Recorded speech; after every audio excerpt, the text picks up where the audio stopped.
Good morning students. So today we start question number 11th of exercise 5.2.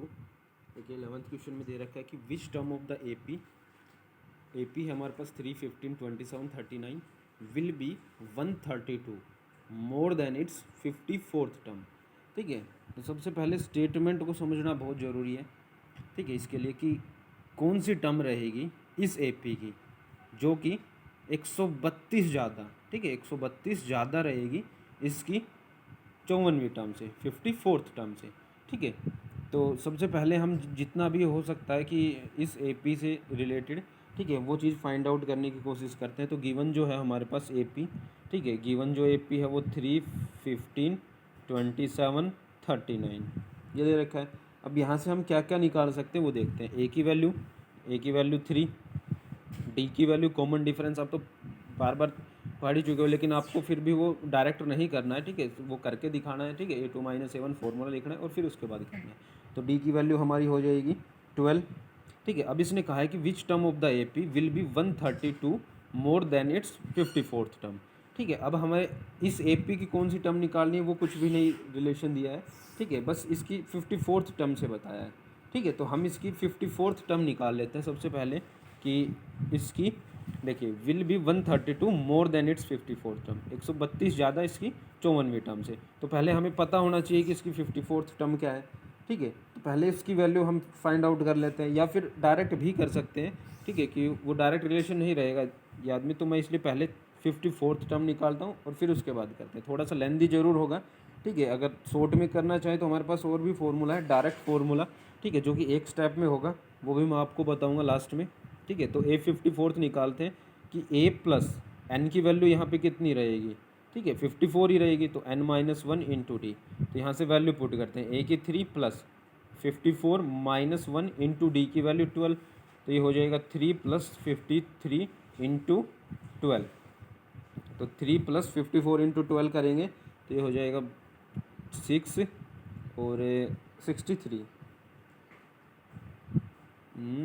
हाँ, ठीक है, नहीं 6 नहीं, हाँ 12, 12 3 जो 36। ठीक है, ठीक है, तो ये बन जाएगा हमारा 639 इसकी 54th टर्म। ठीक है, अब इसने कहा है कि इसकी 54th टर्म से 132 ज़्यादा।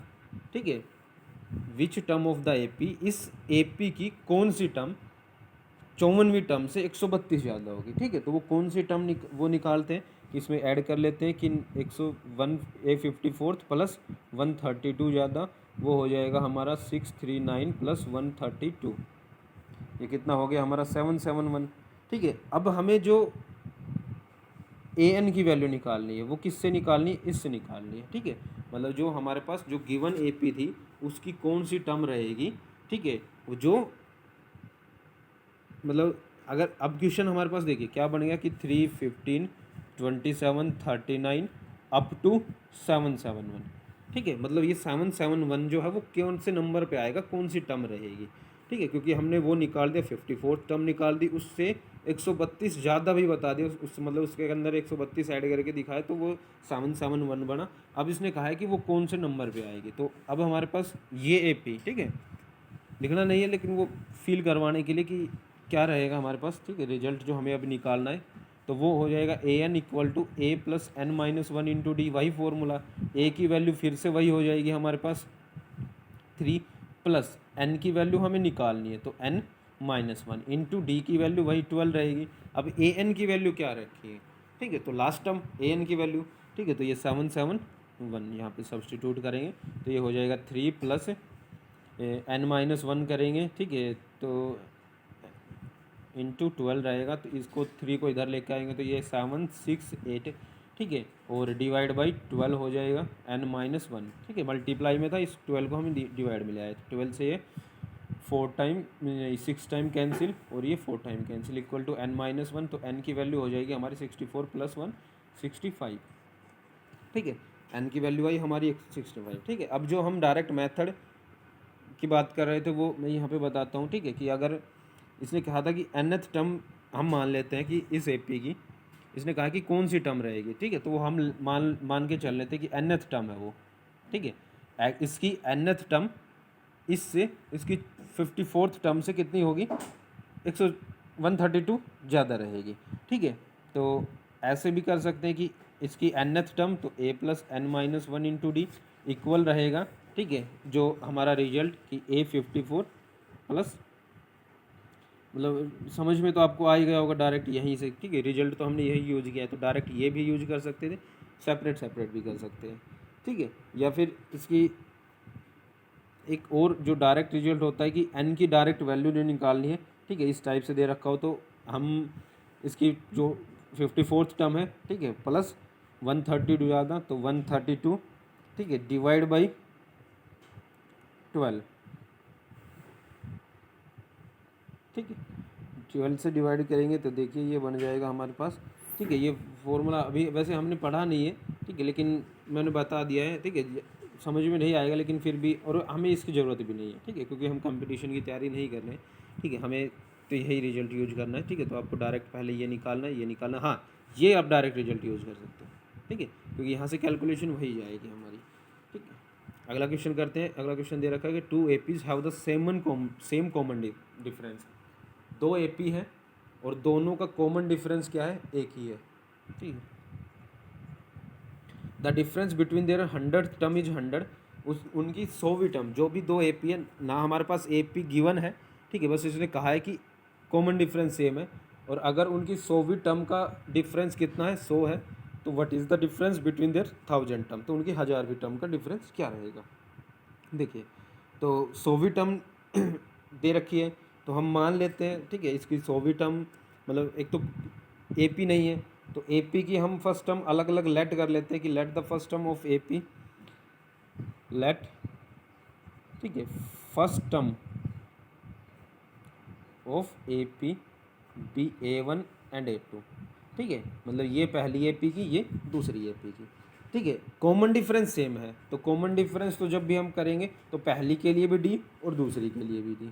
ठीक है, अब इसकी 100वीं टर्म निकालते हैं कि A100 जो होगा पहली टर्म के लिए, तो A1 plus n minus one into d हो जाएगा। ठीक है, n-1, अब देखिए n-1 इंटू डी, तो ये A100, A1 की वैल्यू हमारे पास A1 ही है, A1 प्लस n की वैल्यू, ठीक है, 100। ठीक है, तो ये 100 minus 1 into common difference D ही रहेगा। ठीक है, कॉमन डिफरेंस D, तो ये A100 की वैल्यू आ गई A1 प्लस 99D। ठीक है, अब इसने कहा कि दोनों का सेम है।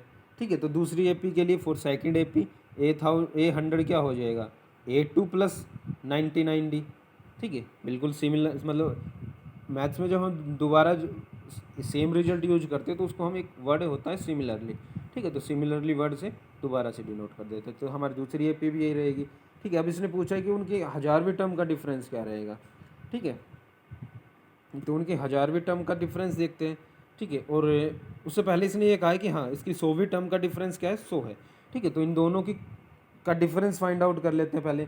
ठीक है, इन दोनों का डिफरेंस क्या रहेगा, देखिए वो पहले वो लिखना है। ठीक है, और फिर उसके बाद करेंगे, तो ये हो जाएगा A1 plus 99D minus A2।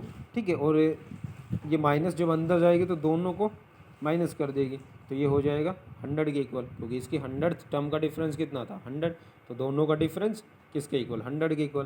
तो ये 99 से 99 कैंसिल, A1 माइनस A2 किसके इक्वल आ गया, 100 के इक्वल। ठीक है, इसको हम इक्वेशन फर्स्ट नाम दे देते हैं। अब इसने कहा है कि डिफरेंस ऑफ 1000 टर्म निकालिए, तो डिफरेंस बिटवीन देयर 1000 टर्म। ठीक है, 1000वीं टर्म का डिफरेंस निकालेंगे। ठीक है, तो सेम प्रोसेस देखिए, A100 आया हमारे पास A1 प्लस 99D, और ये आपको डायरेक्ट नहीं करना है, फिर जो रिजल्ट यूज करना है। तो A1000 निकालते हैं पहली टर्म के लिए, तो क्या होगा A1 प्लस 999D, और ऐसे ही 1000 term for second AP A2 plus 999D। ठीक है, तो उनके 1000वीं टर्म का डिफरेंस और बताना है, तो 1000वीं टर्म का डिफरेंस और कर देते हैं A1 plus 999D minus A2 minus 999D। ठीक है, ये cancel out, A1 minus A2 आया हमारे पास। अब A1 माइनस A2 है कितना, ठीक है, using equation first, A1 minus A2 equal है हमारा 100 के, तो इनकी 1000वें टर्म का डिफरेंस भी क्या रहेगा, 100 ही रहेगा। ठीक है, चलो।